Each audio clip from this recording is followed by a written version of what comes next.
Hello, I am really excited to explain why community matters in the context of the former Holloway prison site located between Camden and Holloway in the borough of Islington, which is currently being redeveloped by Peabody. This development can be an exemplary model of how the embedding of visionary social infrastructure can benefit women, the surrounding community, the capital, and the country as a whole. A bit of history. In 2015, the government announced their planned closure programme of London's Victorian prisons. The first would be HMP Holloway, London's only and the largest female prison in Europe. First opened in 1852, the Victorian Gothic building was known as the Castle, a place of punishment to evildoers, was rebuilt in the late 1970s, early 80s as the red brick building we know today, a place of rehabilitation, therapeutic care. In 2016, the prison closed and women were shipped out to other prisons outside London, far from family and friends. In 2018, Peabody bought the site from the Ministry of Justice for £82 million, with approximately half grant, half loan of public money from the GLA. None of this £82 million has been reinvested into women's services. Rather, the government is proposing to build 500 new prison places for women. Women in prison fear that the 20,000 promised new police officers will need these spaces to lock up all the women they arrest, mostly for non-violent offences, in some sort of warped answer to society's problems. So what are the consequences of a custodial sentence? It is not just the woman that serves her sentence. There are many others who will serve alongside her. Often the main caregivers in a family unit. Imprisoning a mother can result in children being taken into care. Only 5% of children whose mothers are imprisoned get to stay in the family home, resulting in 17,000 children a year being separated from their mothers, inducing trauma that can resonate for generations. It costs on average over £42,000 a year to incarcerate a woman. Then additionally there are the costs of state childcare provision during her sentence and the benefits that she may have to claim on release. What about the mental health struggles, the practical struggles, all amplified as a direct consequence of a prison sentence? Our penal system is a hot potato in our society. No one seems to have the foresight and gumption to tackle a system that systemically damages families. Although HMP Holloway has housed some of the country's most notorious female offenders, it has also housed the suffragettes who fought for women's rights, the grim and common women, and many, due to poverty, having fallen through the cracks of society, 53% reporting being victims of abuse themselves, commonly at the hands of men. Magistrates will tell you that prison is a place for the mad, the bad and the sad, often sentencing women to custodial sentences because there is no community sentencing provision available to them, or appropriate help. So how do we view and treat women who have committed offences or have been abused? It's their fault. Women shouldn't offend. And for those who have been abused, why don't they just leave?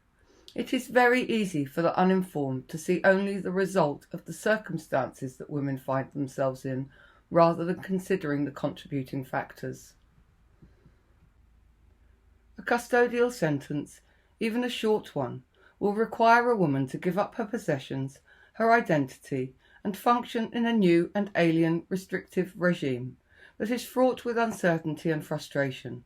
She will be required to live with strangers, address any personal problems, and manage her family from a secure setting with limited contact. She will be required to take assessments for basic English and math, attend prescribed sessions, maybe get a job which pays £10 a week, shop via a weekly unhappy shopper canteen sheet, all whilst trying to maintain healthy nutrition and exercise practices. She will be expected to occupy her time constructively whilst being locked in a cell for most of the day with limited materials and no digital aids. Holloway was actually a place of sanctuary and hope for many. The term Holloway saved my life is one often heard. Here are some quotes from women who sent cards to Holloway gym staff following their release. Thanks for giving me a chance to gain a positive experience The next chapter will be influenced by need and led by your belief in our group. For all the tough days saved by your smile. One contains such a moving story. Just to let you know that I won the appeal. Since then, sadly, the Royal Courts of Injustice have neglected to return my beautiful children, and following a 9-day hearing, they have decided to put my baby daughter up for adoption and leave my sons in foster care. I cried for a week, while those around me resorted to drink and drugs. After considering suicide and similar stupidity, but managing to stay sober, I've decided to fly to visit my dad before returning to fight for my children, always. Prison can be a traumatic and life-changing experience. However, once released, a woman is part of society just like everyone else. Yet having served her punishment, supposedly rehabilitated, she is expected to just step back into her old life or magically create a new one. The world may have moved on technically. She will have to rebuild her confidence, find housing, work, and contribute to society in a meaningful way, while still facing all the prejudices and hurdles that society throws at those who have convictions. What about the needs of women in the community? Women need more than coffee, yoga, and childcare.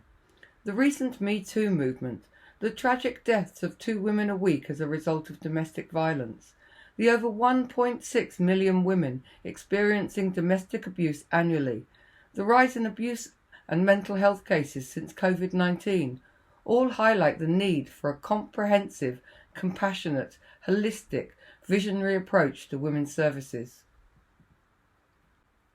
Providing spaces where women can meet, learn new skills, become involved in projects, is all incidental therapy, which in itself is helpful, allowing women to address their problems in ways that work for them and in their own time.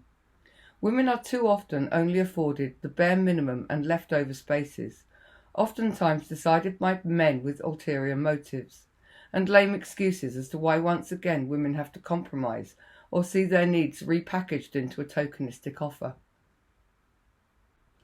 Islington Council's own supplementary planning document addresses specifically the needs of young women. What is it that young women need? A safe place to hot desk and work and socialise, a multi-faith room, arts and creative outlets to gain new skills, career and employment opportunities, family planning. This site is hugely important for women's history and their future.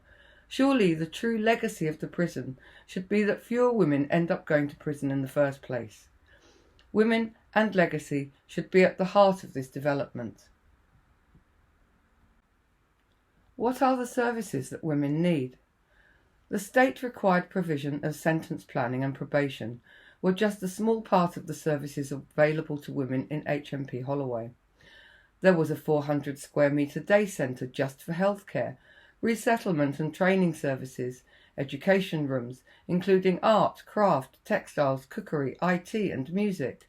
Ceramics was extremely popular amongst the women, as working with clay can be a most therapeutic, rewarding and empowering activity. Effective provision is widely recognised as bringing many services together under one roof. This is a unique legacy site. There is no blueprint for an iconic and transformative women's building of national importance in this country. If you were a local resident, would you want to use a community facility that you felt was predominantly criminal justice focused? Probably not. If there was a building that offered wide-ranging creative facilities and opportunities, you might be more inclined. Any woman, vulnerable or not, should know about the women's building from a young age, a bit like we teach our kids to dial 999 in an emergency. Women should know that there is a place they can go to or contact that will network with services in their area. This building should be a place of hope, opportunity and excellence. When you arrive at the site, it should be clear which is the iconic women's building. The ground floor should be welcoming to all, a reception, cafe and seating area, women-led stalls and shops, a museum and exhibition space to entertain and educate visitors, an open plan space would be able to hold and cater for events. Then we have creative facilities. This to me is the key to inclusion. Comprehensive creative facilities that provide opportunities to learn new skills, provide socialisation and business opportunities that will engage women and create an exciting destination location. This sort of facility needs dedicated space. It can be income generating in terms of hire and sales of products. It can be used for art therapy and be women only at specific times. The floors above would offer spaces for service delivery, housing offices for the organisations, management and networking spaces. Some services may be family orientated, so we suggest that as you rise up the building, the services become more progressively women only. Holistic and psychiatric therapies were championed and delivered all over the prison in HMP Holloway for the past 25 years and were immensely helpful and empowering for the women afforded them. This women's building offers the opportunity to provide new and different therapy practices, conduct professional and academic research that will benefit future generations worldwide. On the roof we are proposing a geodesic dome, part of a productive, sustainable roof garden and viewing area that can be lit up at night as a beacon for women everywhere. Satellite spaces could include an IT hub, a bike hub, an upcycling and repair workshop, a dry food refill centre and a gardening hub. So what is on offer? The current plans consist of a single floor community facility under 2 blocks of flats, one 14 stories, with curvy balconies that reflect women and a field of masculine angular blocks. The supposed welcoming red brick facade, brutal, domineering and oppressive, potentially traumatic for anyone who has experienced incarceration, is supposed to be of striking design, not strikingly bad design.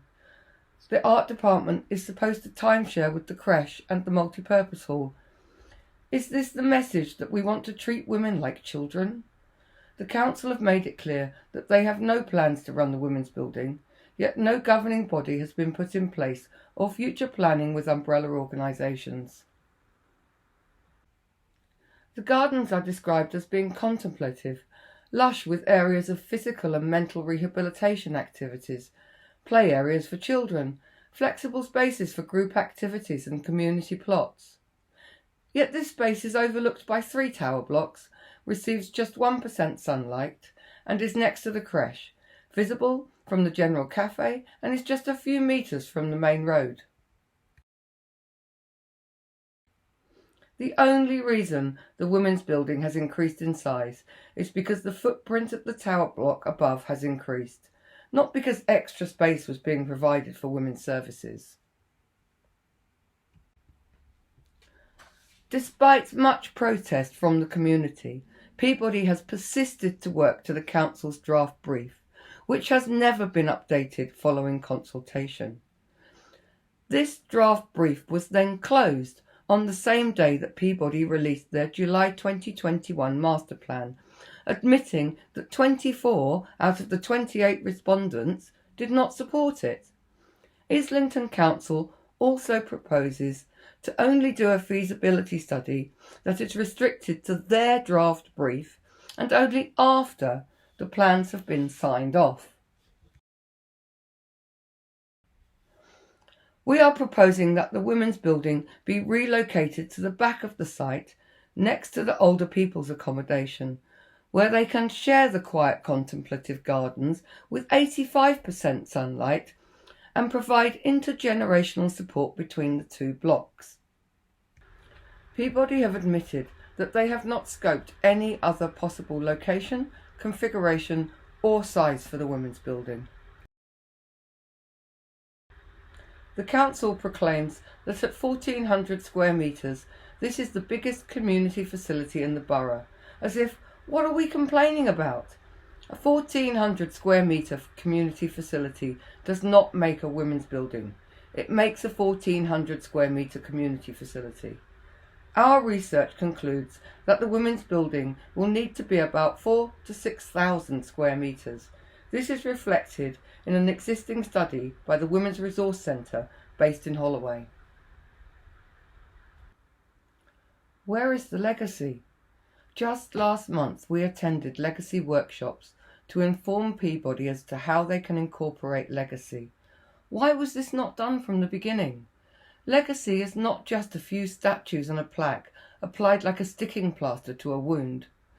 This is a windfall site for Islington Council Housing Department. However, at 981 homes, 60% social and affordable, the site is 100 flats over the council's maximum desired density. The more flats, the more social housing, the better the election cry. What about the needs of women? Social infrastructure goes hand in hand with social housing. This consultation has been far from a high-profile celebratory community engagement exercise. It took 3 weeks into a 4-week consultation period for a banner to be put up that faces away from the oncoming traffic. Maybe there's a woman's touch needed here? So in conclusion, this women's building development is clearly going down the wrong path. It is not too late to clearly amend the current plans to incorporate a substantial, visionary and transformative legacy women's building. Where there is a will, there is a way. A proper feasibility study that is based on the needs of women, the services and spaces required, is well overdue. No plans should be submitted until this important work has been done. We women are the suffragettes of our day, still having to fight for the right to our own space on our own legacy site. You can help. It is time to make some noise and make our voices heard, that we will not let men or business tell us that we will have to make do with tokenism. You can sign the petition, you can join the campaign, write to politicians with relevant portfolios, Islington councillors, the GLA and Peabody to demand a reset on the women's building development. Share the campaign on social media and tag those you want to hear your voice. You can access all these links and more information on our WEPstock event marketplace stall or the Justice for Holloway website. We really look forward to hearing from you. Please don't let Islington Council and Peabody build a missed opportunity. Thank you.